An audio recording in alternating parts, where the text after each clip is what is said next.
Haïta, tu as quand même une tâche importante ici. On a entendu l'universitaire, on a entendu le diplomate avec les... Mais vous qui travaillez vraiment très étroitement avec les populations, bon, vous êtes femme, je pense surtout aux femmes qui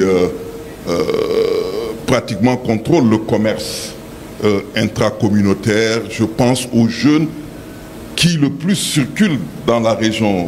J'oubliais au début de vous parler des statistiques. Sur 100 citoyens de la CEDEAO qui circulent, 90 circulent dans la CEDEAO.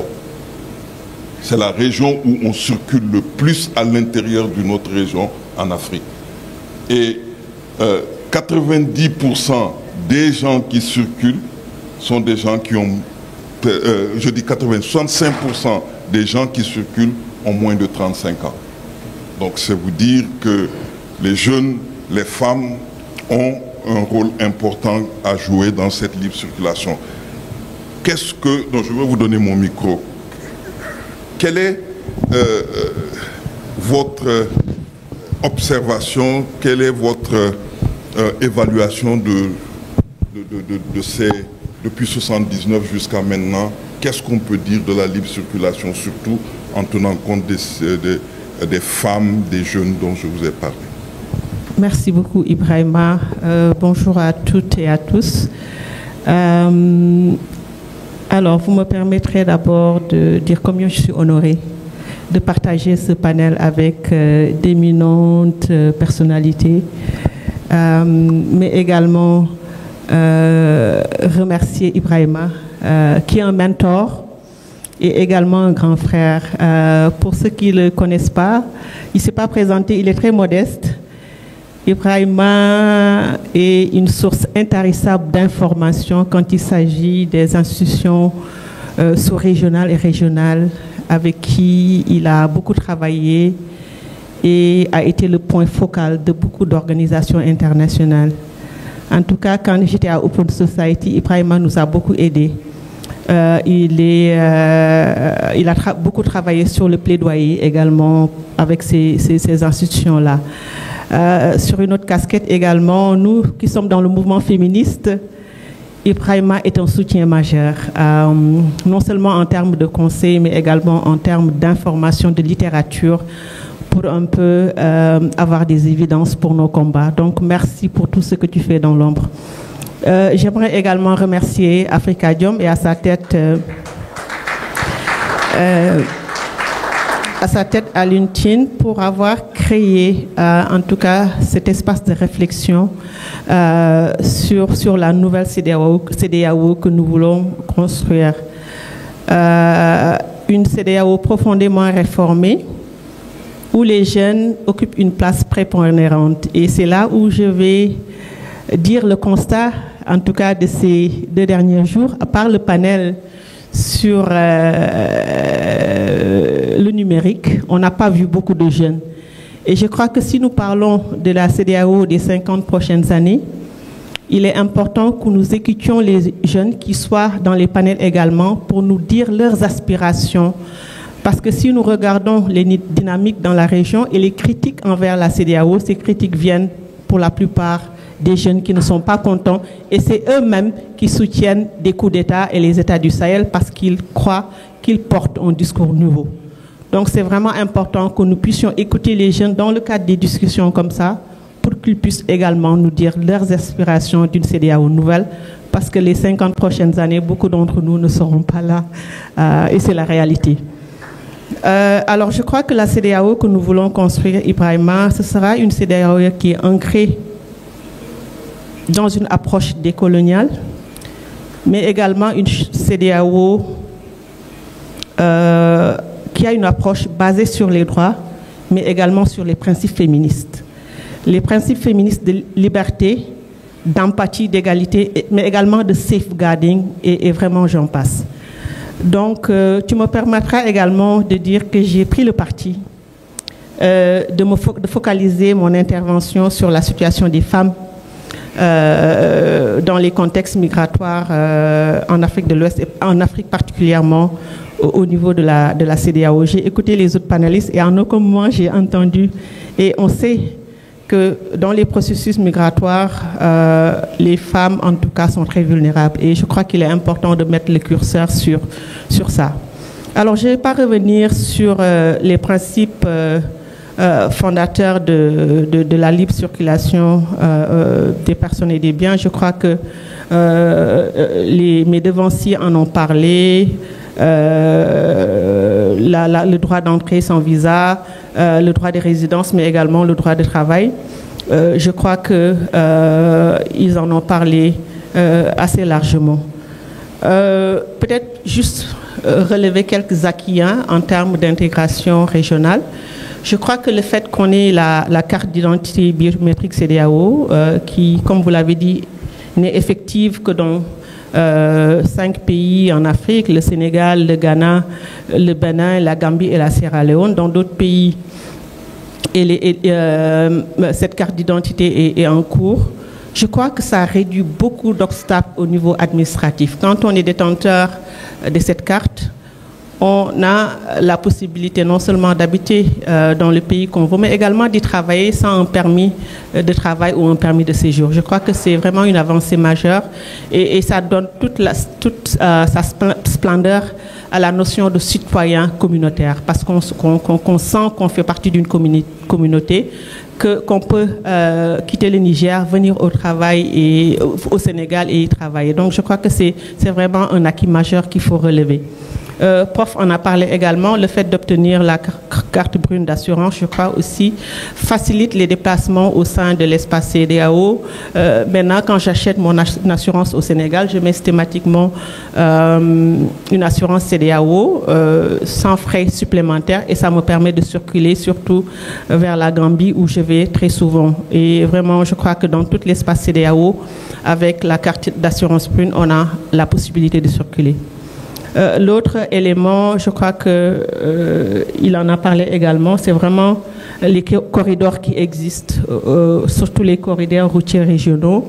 Même si le Mali ne fait plus partie de la CEDEAO, je crois que la ligne Dakar-Bamako est très très prisée et beaucoup de choses se font sur cette ligne-là. Nous avons également la ligne Abidjan-Lagos et nous avons, je crois, les infrastructures qui permettent en tout cas le flux des personnes et des biens entre pays. J'en ai parlé un peu plus tôt aussi. Le principe même de la citoyenneté communautaire, je crois, est un levier de reconnaissance mutuelle et vraiment de responsabilisation internationale. Le fait de sentir qu'on appartient à un espace et qu'on a la possibilité de se mouvoir là dans cet espace, je crois que c'est un sentiment assez fort. Alors, en termes de défis, je crois qu'il y a beaucoup de défis dans la mise en œuvre. Je crois que le retrait déjà des États du Sahel, le Mali, le Burkina Faso et le Niger, je crois qu'il y a une perte stratégique à ce niveau-là et même au niveau géopolitique pour l'espace de la CEDEAO, parce que vraiment c'était des acteurs majeurs dans cet espace-là et le fait de ne plus les avoir pose des problèmes stratégiques et géopolitiques, surtout dans un contexte sécuritaire qui est assez délétère. Il y a aussi les inégalités d'application, les autres en ont parlé. Comme nous sommes à différentes étapes de mise en œuvre de tout ce qui est disponible comme arsenal, tous les citoyens ne bénéficient pas des mêmes droits selon les États. Je crois qu'il y a lieu d'harmoniser également à ce niveau. L'autre point, c'est aussi les barrières tarifaires. Aussi au niveau de l'espace CEDEAO et je crois qu'avec la ZLECAf sur laquelle on a eu aussi une discussion hier, je crois qu'il y a des opportunités également à saisir. Il y a aussi, on en a parlé, le contrôle abusif, surtout au niveau des frontières et la question de la corruption également, surtout pour les citoyens qui voyagent par la route, qui sont peut-être des citoyens qui ne sont peut-être pas comme nous, qui ont la possibilité de prendre des avions et de voyager où il y a moins de tracasseries. Mais quand on voyage par la route, on se rend compte, il suffit de faire Dakar, Banjul, Sénégal, Gambie, pour se rendre compte de ces tracasseries-là administratives. Il y a aussi les disparités d'accès à la carte biométrique. Comme je l'ai dit, pas tout le monde a accès à cette carte-là. Et ça accentue la fracture sociale et limite en tout cas la mobilité des personnes. Alors, en termes de défis de mise en œuvre également, je crois qu'il est important de souligner une déficience dans la gouvernance régionale. Il n'y a pas de mécanisme contraignant, il y a une faible capacité de nos États, des États membres qui violent les protocoles. Fatou Diagne en a parlé ce matin, sans qu'il y ait des sanctions. Les décisions sont également prises sans transparence ni sans participation citoyenne. Je crois que c'est hier qu'on parlait de la superpuissance de la conférence des chefs d'État, qui est un des défis majeurs, en tout cas, et un des handicaps de la CEDEAO.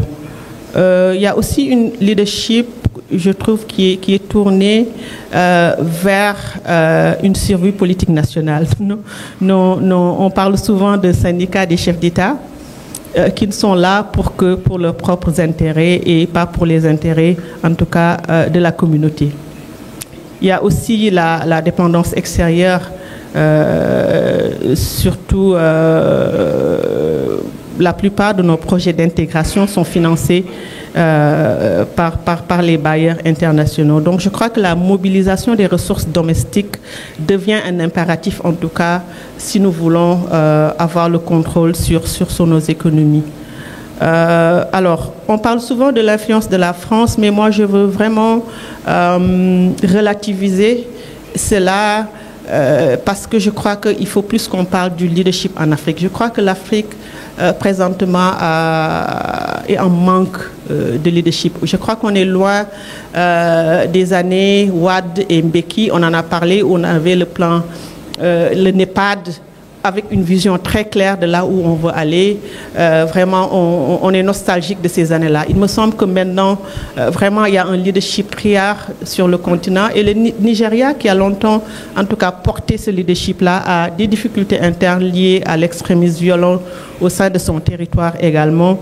Quelqu'un le disait ce matin, je crois que c'est Aluntine qui disait la force de ECOMOG qui a permis de régler la crise dans ce qu'on appelle les pays de la rivière Mano, Sierra Leone, Libéria, Guinée et par extension la Côte d'Ivoire, qui ont connu des crises également au milieu des années 90. Alors, en termes je voulais aussi parler, je ne sais pas combien de temps j'ai, Ibrahima, à 5 minutes. J'ai le temps de faire un petit crochet sur la ZLECAf, dont on a également parlé hier, qui, si elle fonctionne bien, peut augmenter le commerce africain à 52% d'ici 2035. Ce sont les chiffres de la CNUCED. Et on l'a dit hier aussi, Madame Aminata Touré l'a rappelé, le marché ouest-africain est un marché de 400 millions d'habitants. Donc il y a un potentiel économique énorme. Le secteur privé également en Afrique génère 80% des emplois en Afrique de l'Ouest, mais elle est peu associée aux décisions communautaires. Toutes les discussions qu'on a eues hier, même sur la question de la ZLECAf et d'autres questions qui concernent les chefs d'entreprise, on n'a pas vu les chefs d'entreprise à ce débat-là. Et je crois qu'il est important de ce point de vue-là qu'on puisse aussi impliquer ceux qui donnent de l'emploi plutôt que les universitaires. Je n'ai rien contre les universitaires, hein, mais je crois que c'est important d'impliquer les gens qui font la pratique tous les jours pour pouvoir relever ces défis-là. Il y a aussi les PME et les femmes entrepreneurs qui sont très dynamiques. Nous le savons dans notre région. Les femmes qui sont dans le secteur informel portent cette économie-là. Elles sont les piliers de cette économie-là. Mais elles ont peu de soutien et alors que, comme je l'ai dit, elles sont les piliers de l'économie. Alors, les promesses de la libre circulation Alors, il y a des obstacles persistants dans ce domaine-là. 60% des commerçants signalent des extorsions aux frontières. Et ça, ce sont les chiffres de Enda Kassid. Il y a aussi, en termes de mobilité des étudiants. Si on regarde bien, il y a beaucoup d'étudiants, surtout avec l'émergence des écoles de commerce au Sénégal. Il y a beaucoup d'étudiants de l'Afrique, mais aussi de la sous-région qui viennent étudier au Sénégal. Je crois qu'on n'a pas assez étudié, en tout cas, l'apport de ces étudiants-là dans le produit intérieur brut, mais également qu'est-ce que ces étudiants-là deviennent. Beaucoup, surtout en Afrique de l'Ouest, restent après pour travailler ici, parce que le contexte de la CEDEAO le permet de travailler ici et vraiment de fonder même des familles ici aussi. Par contre, les diplômes ne sont pas reconnus d'un pays à l'autre. Et ça, c'est un problème. Et c'est pourquoi les écoles de commerce comme ISM ou IAM ont ouvert des campus au Mali et dans d'autres pays. Donc, je crois que dans l'esprit en tout cas de la fédération, il serait aussi intéressant pour aider les jeunes également qu'on puisse avoir une reconnaissance des diplômes à l'échelle de la CEDEAO. Alors, je viens aux femmes maintenant parce que je disais que j'ai fait le parti pris de parler d'elles parce qu'elles rencontrent beaucoup de difficultés, même si 70% du commerce transfrontalier en Afrique de l'Ouest est tenu par les femmes, 70%. Mais les infrastructures sont inadaptées pour elles. Il y a l'absence par exemple, de sanitaire qui est adapté aux besoins des femmes commerçantes. Quand elles ont les menstrues, peut-être qu'elles ne travaillent pas, donc on ne prend pas en compte ces aspects-là dans le déplacement de ces femmes. Il y a également les défis sécuritaires, bien entendu, les questions d'harcèlement, de violence aux postes frontalières. Alors, de façon beaucoup plus spécifique, alors les femmes, comme je l'ai dit, sont des piliers invisibles de l'intégration régionale et elles dominent le commerce également, comme je l'ai dit, à 70%. Elles arrivent également à tisser des réseaux de solidarité transfrontaliers, les coopératives, les épargnes, les entraides entre les frontières. Elles assurent aussi la mobilité quotidienne. C'est des vendeurs, c'est elles qui vont dans les marchés hebdomadaires, elles traversent les frontières pour faire cela. Elles viennent aussi pour des questions de santé, également d'éducation. Pourtant, elles sont absentes des textes et des décisions communautaires. Je crois que la question vraiment des femmes doit être prise, comme je l'ai dit un peu plus tôt ce matin, de façon assez sérieuse dans le contexte de la CEDEAO. Alors, entre autres types d'harcèlement qu'elles subissent, il y a les harcèlements et les extorsions aux frontières. Il y a également le fait que pour la plupart, elles sont pas scolarisées, donc ne connaissent pas leurs droits et il y a souvent les barrières linguistiques qui les empêchent de jouir de leurs droits pleinement quand elles traversent les frontières. Il y a aussi le fait que le commerce informel est criminalisé dans certains espaces et ça facilite pas le travail des femmes. S'y ajoutent les violences basées sur le genre et le fait que nos frontières même si elles sont libérées, sont également poreuses dans une certaine façon. Ça perpétue également certains types de violences faites aux femmes. Par exemple, dans les régions frontalières de la Guinée, pour éviter des poursuites au niveau du Sénégal, on fait traverser les jeunes filles pour aller en Guinée pour se faire exciser. Et c'est la même chose au Mali. Donc vraiment, du point de vue de la violation des droits des femmes, des jeunes filles, il y a quelque chose à faire et il y a quelque chose à creuser pour qu'on ne puisse pas perpétuer ces choses-là. Waouh! Alors, peut-être que je vais aller, Ibrahima, aux recommandations. Alors, quelques recommandations relativement à la question des femmes. Je crois qu'il y a besoin de former les forces de sécurité sur les droits des femmes migrantes. Il y a aussi besoin de déployer des agents de sécurité féminins aux postes transfrontalières. Je crois que la CEDEAO aussi doit inclure une approche genre dans les politiques migratoires régionales et établir au niveau des frontières des centres d'accueil et d'orientation pour les femmes, documenter les abus et les violences faites aux femmes migrantes pour qu'on puisse rassembler des évidences. Parce que le problème en Afrique aussi, c'est qu'on n'a pas assez de données statistiques pour même changer les politiques. Donc je crois que ce serait important aussi de pouvoir documenter les abus qui sont faits aux femmes au niveau des frontières, financer également les programmes économiques pour les commerçants transfrontaliers pour réduire la précarité et intégrer surtout les femmes dans le cœur de la gouvernance économique et sociale. Je crois que c'est important et enfin créer une plateforme CEDEAO, business et genre qui intègre les femmes dans les chaînes de valeur régionales, surtout quand on parle de la ZLECAf. Je vous remercie. Merci.